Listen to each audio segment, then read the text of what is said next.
बिस्मिल्लाहिर्रहमानिर्रहीम।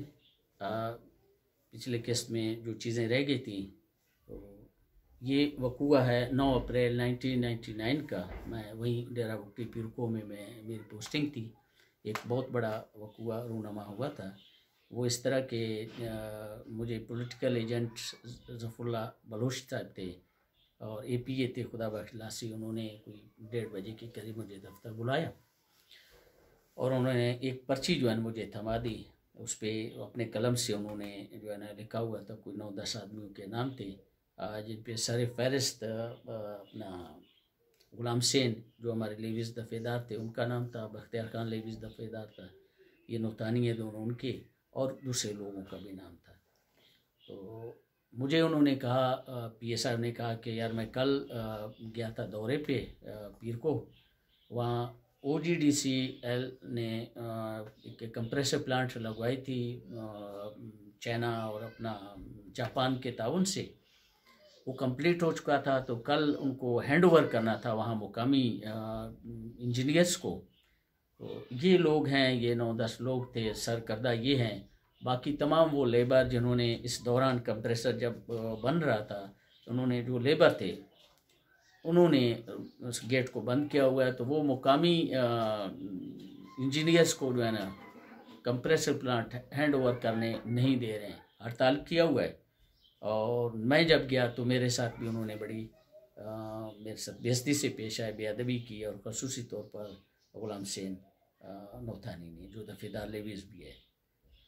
तो मैंने कहा सर मैं जाता हूँ, मैं उनको गिरफ़्तार करके लाता हूँ। बड़े कहते हैं मुतमईन अंदाज में। मैंने कहा जी हाँ सर, मेरे उनके साथ बड़ी नेकियां हैं, मैं उन पर मैंने बहुत जो है ना कुर्बानियाँ दी हैं। इंशाल्लाह ये लेबर मेरे बात को आसानी से मानेंगे।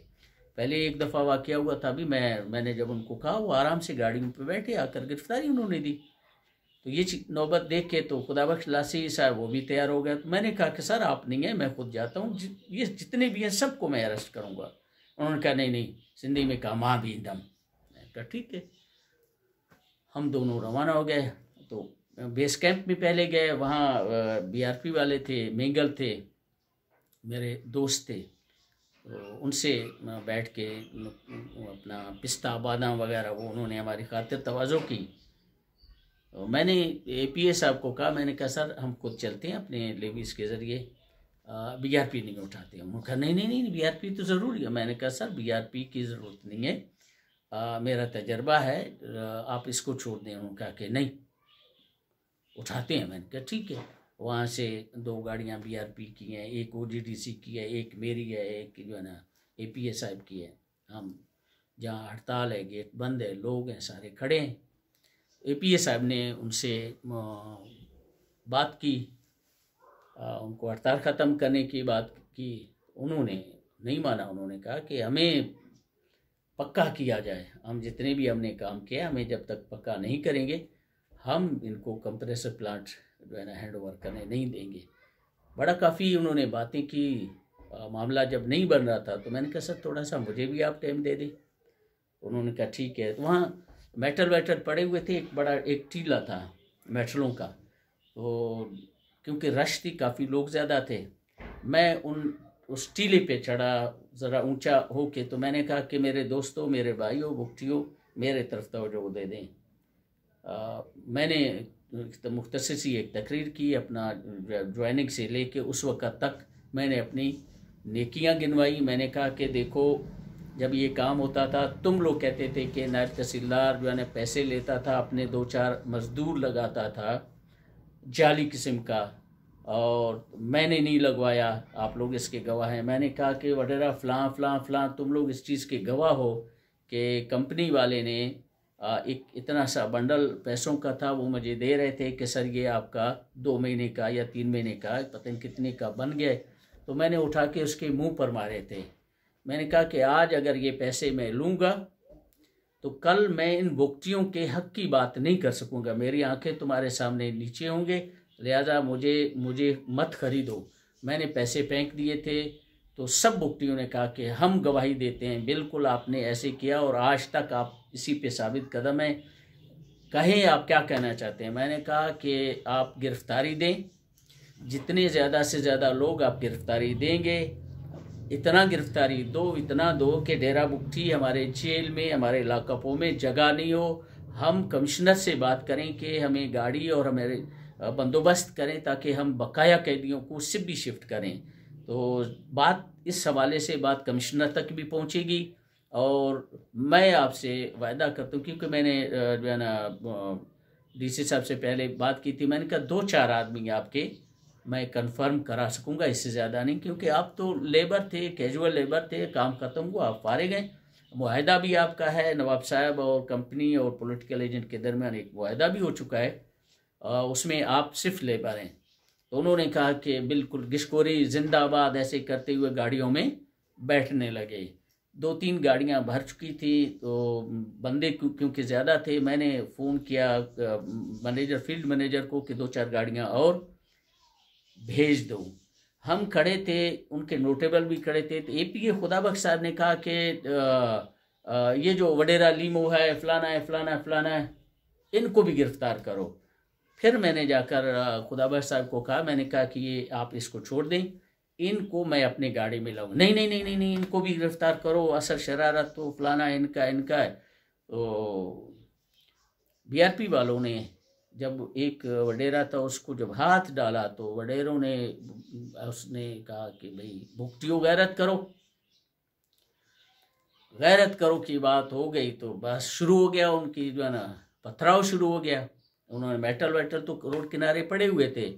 तो एपीए साहब हमारे बाकी जितने भी थे बीआरपी के अलावा, बाकी वो डब्बे वब्बे ऐसे लकड़ी के बने हुए थे, कोई किस में घुसा तो अल्लाह जन्नत नसीब करे अगर वो फौत हो गए, या वैसे भी अदब के साथ। तो एपीए साहब एक डब्बा टाइप का था उसमें घुस गए। तो मैंने अब ये नौबत जब मैंने देखा, मैंने कहा यार ये तो मामला ख़राब हो गया, अभी ये एपीओ को भी मारेंगे। तो मेंगल जो है ना सूबेदार था, मैंने कहा कि शूट, खैर हमारे पहले से थे, लेकिन उस दिन वो मेरे उस शूट को भी नहीं समझे ने वो कमांड, क्योंकि ऐसा हुआ था कि एक पत्थर उनके एक सिपाही को लगा, उसके हाथ में गन था, तो उसके पत्थर जब ये उंगली, छोटी उंगली को लगा तो उंगली उनकी टूट गई थी और गन उनका गिर गया था। जब गिर गया तो उस बुकटी ने उसका गन उठाने की कोशिश की। तो जब वो नीचे झुके, उनका नाम बंदे का था तगिया वल्द जंगियान, मेरा ख्याल है। तो मैंने सूबेदार को कहा कि मैंने कहा कि शूट, क्योंकि राइफल उठा रहा था, जो गन उठा रहा था। तो उसके किसी साथी ने ऐसे 2-3 फायर किए उसके चूतड़ों पे, डज 2 या 3 गोलियां उसके पिछले डिक्की में लगे, बंदा गिर गया तो भुगती भागने लगे। ये पागल उनका घरों तक पीछा करने की कोशिश करते रहे। खैर मैंने उनको वापस किया, मैंने कहा कि भाई बस काफ़ी हो गया है। तो एपीए साहब को मैंने कहा कि बहुत बुरा किया तुमने, जब हालात नॉर्मल थे, ठीक ठाक जा रहे थे, तो तुम्हें तकलीफ़ क्या थी कि तुम इन वडेरों को, इनको नोटेबल्स को गिरफ्तार करें। वो मेरी जिम्मेदारी थी, जब मेरे बात पे वो आ रहे थे, गिरफ्तारी दे रहे थे, तो तुम्हें क्या तकलीफ़ थी। खैर हम आए, हमने एफआईआर चेक किया, वो बंदे भी थे और उसको उठा के हमने जो है ना हॉस्पिटल पहुंचाया।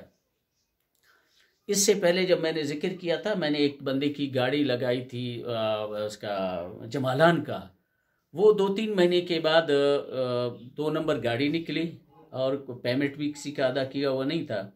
तो उस बंदे ने मुझसे बात की, मैंने कहा कि बस ठीक है अगले महीने। अच्छा, पहले तो सतार खेतरान वालों से ये बाद में जब उन्होंने मेड बराका किया मिन्नत समाजत की, तो मैंने कहा यार अब अगर इसका गाड़ी निकला तो मैं आपका गाड़ी लगाऊंगा। तो मैंने उसकी गाड़ी निकाली, 2 नंबर गाड़ी थी और वो भी पेमेंट भी नहीं दिया हुआ था। तो मैं अपने ज़बान का कौल का सच्चा था। इस पे जमालान को बड़ा गुस्सा आया था। खैर कुछ अरसे के बाद जब केस बना, एपीए क्योंकि उस वक़्त मजिस्ट्रेट होते थे, उन्होंने वारंट निकाले अपना गुलाम हुसैन वगैरह सबका वारंट था, तामील के लिए हमने भेजे। तो एक दिन मैं बैठा हूँ पीए ऑफिस में, तो एक बाबू भागता हुआ आया, तो उसने कहा कि सर बड़ा जुल्म हुआ। मैंने कहा खैर है भाई। कहते जी वो गुलाम हुसैन आया हुआ है, पीए से मिला है, पहले एपीए से मिला, पहले पीए से मिला, तो पीए को कहा कि जो है ना ये मेरा एफआईआर जो है ना तुम लोगों ने जो है ना मेरे नाम क्यों दर्ज किया है। तो पीए ने कहा कहते नहीं नहीं नहीं मुझे तो पता नहीं है, एपीए को होगा। एपीए से जब मिला तो लासी साहब से, लासी साहब ने कहा कि यार मुझे तो पता नहीं है, ये गिशकोरी ने एफआईआर दर्ज किया है। वो जो वारंट एपीए ने जारी किया था उसकी गिरफ्तारी का, वो उसके सामने ऐसे फाड़ दिया है। तो जब ये मैंने सुना मुझे बड़ा गुस्सा आया, मैं ऐसे बाहर निकला, मैंने कहा किधर है गुलाम सिंह।